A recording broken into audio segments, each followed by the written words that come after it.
বাংলাদেশের প্রাতিষ্ঠানিক এবং অপ্রাতিষ্ঠানিক শ্রমিকদের অধিকার সুরক্ষা ও মর্যাদাপূর্ণ জীবনযাত্রার লক্ষ্যে সোমবার দুপুরে প্রধান উপদেষ্টার কাছে প্রতিবেদন জমা দেয় শ্রম সংস্কার কমিশন। প্রতিবেদনে দেশের ৭.৫ কোটি শ্রমিকদের জন্য মজুরি কমিশন গঠনের সুপারিশ করেছে শ্রম সংস্কার কমিশন। এদিন রাজধানীর বিজয়নগরে শ্রম ভবনে আয়োজিত এক সংবাদ সম্মেলনে প্রতিবেদনের বিষয়বস্তু তুলে ধরেন কমিশনের প্রধান। দেশের শ্রম আইন এবং এর বাস্তবায়ন কাঠামো এমনভাবে সাজাতে হবে মৌলিক অধিকারের নিশ্চয়তা থাকে। প্রাতিষ্ঠানিক সেক্টর হলে সে নিয়োগপত্র বাধ্যতামূলক হবে, অপ্রাতিষ্ঠানিক হলে সে যদি নিয়োজিত হয়, কেউ নিয়োজিত করে তাকে একটা প্রমাণপত্র দিতে হবে যে আমি তোমাকে নিয়োজিত করলাম।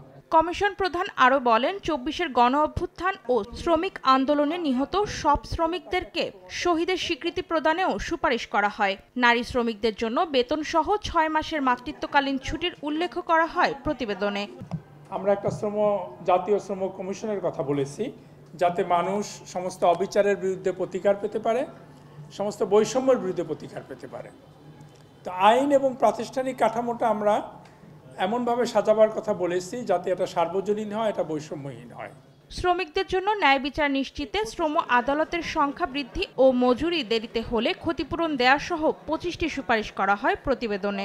প্রত্যেকের কোনো না কোনো সামাজিক নিরাপত্তা। অন্তরা সেন, সময় সংবাদ, ঢাকা।